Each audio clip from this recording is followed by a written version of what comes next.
नमस्कार दोस्तों, हमारे महाकुंभ मेला पर्व में जब से 29 तारीख की घटना हुई है तब से तरह के बयान आ रहे हैं, तरह तरह की चीज़ें चल रही हैं। तमाम यूट्यूब चैनल्स को देखने के बाद मुझे एक खास चैनल दिखाई दिया, टाइम्स नाउ भारत, जिस पर कुछ इस तरह के तथ्य मिले और दूसरे चैनल से भी मैच कर रहे थे को मैं आपके समक्ष रखने जा रहा हूँ। आज नवभारत के मुताबिक हमारे शंकराचार्य स्वामी अवमुक्तेश्वरानंद जी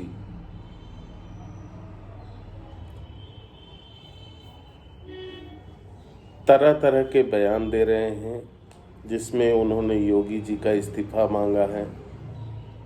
उन्होंने कहा व्यवस्थाएं ठीक नहीं हैं, इनको कुर्सी पे रहने का अधिकार नहीं है। तरह तरह के बयान उनकी तरफ से दिए जा रहे थे। इसी संदर्भ में नवभारत ने कुछ इंटरव्यूज़ किए, जिसमें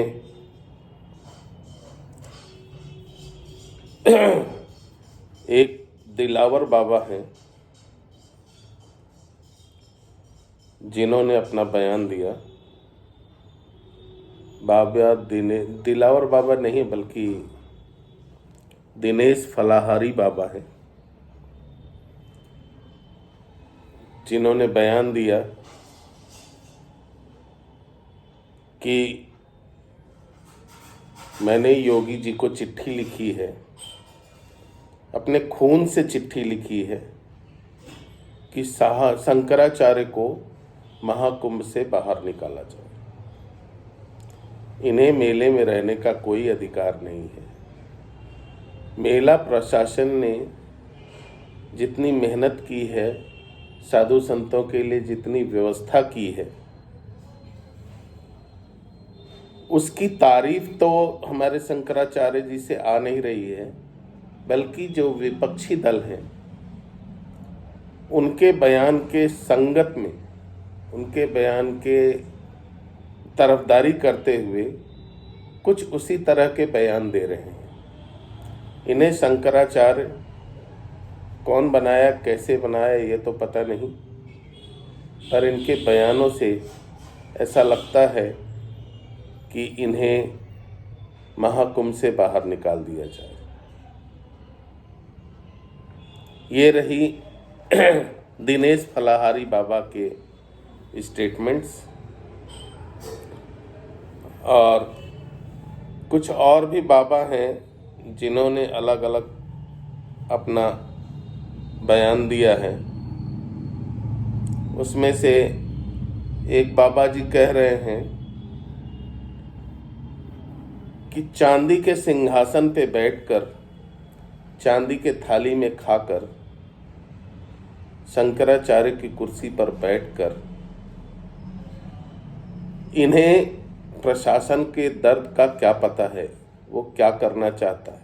वो कभी किसी के लिए बुरा करना चाहता है? बुरा करने के लिए आया है क्या? योगी जी बुरा कर रहे हैं क्या लोगों के लिए?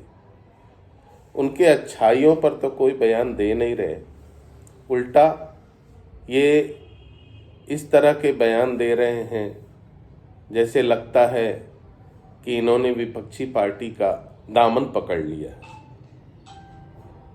तो मैं तो नहीं कहूँगा इन्हें बाहर निकालना चाहिए, लेकिन इनका विरोध होना चाहिए और इनको इनके खिलाफ कार्यवाही भी होनी चाहिए, क्योंकि ये नफरत फैला रहे हैं।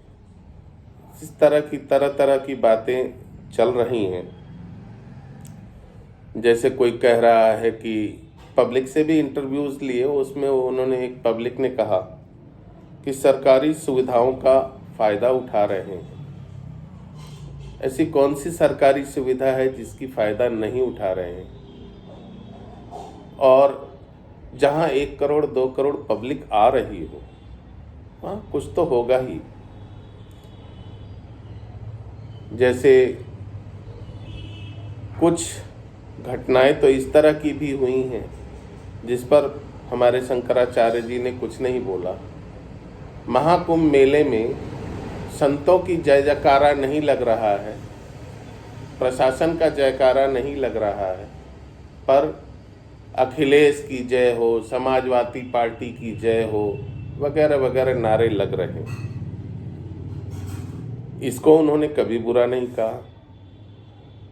संतों की तो फोटोज लगी हुई हैं, मोदी योगी की फोटोज लगी हुई हैं, तमाम तरह के प्रचार में तमाम तरह की चित्रें लगी हुई हैं, लेकिन अखिलेश जी ने तो अपने पिताजी की मूर्ति को ही लाके लगा दिया मेले में।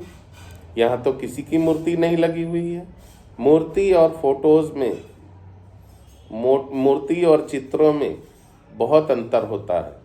मूर्ति मतलब उसे भगवान का दर्जा दिया जाना, और फोटो मतलब वह आपसे सीधा सीधा एक संबंध स्थापित करने का तरीका है। लेकिन इस पर शंकराचार्य जी कुछ नहीं बोलते। शंकराचार्य जी उस मूर्ति की भी तरफदारी करते हैं और कहते हैं कि योगी मोदी की फोटो जो कि सरकारी पैसों से लगी है, इसे लेकर कोई प्रश्न नहीं पूछता। फिर अखिलेश जी ने अपने पैसे से मूर्ति अगर लगाई है, उनका अपना शिविर है, तो उस पर सवाल पूछने का किसको हक है? किसी को हक नहीं है उस पर सवाल पूछने। इस तरह के उनके जो बयान हैं शंकराचार्य जी के, ये विरोधाभास का प्रतीक है। ऐसा लगता है जैसे उन्हें बीजेपी से, योगी की पार्टी से, या प्रशासन से, या मेला प्रशासन से कह लीजिए, आम पब्लिक से, संतों से, सभी से जैसे उन्होंने नफरत पाल रखा है और ये सभी के खिलाफ बयान दे रहे हैं। इन्होंने बस उन पार्टियों का दामन पकड़ लिया है जो विरोधी पार्टियां हैं। इस तरह की बातें निकल कर आ रही हैं, इसलिए मुझे ऐसा लगा कि मैं कहूँ कि महाकुंभ में संग्राम चल रहा है। शंकराचार्य जी को महाकुंभ से बाहर निकालने की मांग उठ रही है। यह आज के डेट में मुझे लगता है कि यह एक बड़ी खबर है और इसे आप तक पहुंचाना जरूरी है। मैंने अपना काम किया, आप तक ये खबरें पहुंचाया, पर आपको भी इस पर मंथन करना चाहिए कि हमारे गुरु कैसे होने चाहिए, हमारे संत कैसे होने चाहिए, और हमारा प्रदेश का मुखिया कैसा होना चाहिए, हमारे देश के प्रधानमंत्री कैसे होने चाहिए। इन्हीं बातों के साथ अब मैं आज का बातचीत समाप्त करता हूँ और यहीं पर आपको नमस्कार करते हुए विदाई लेता हूँ।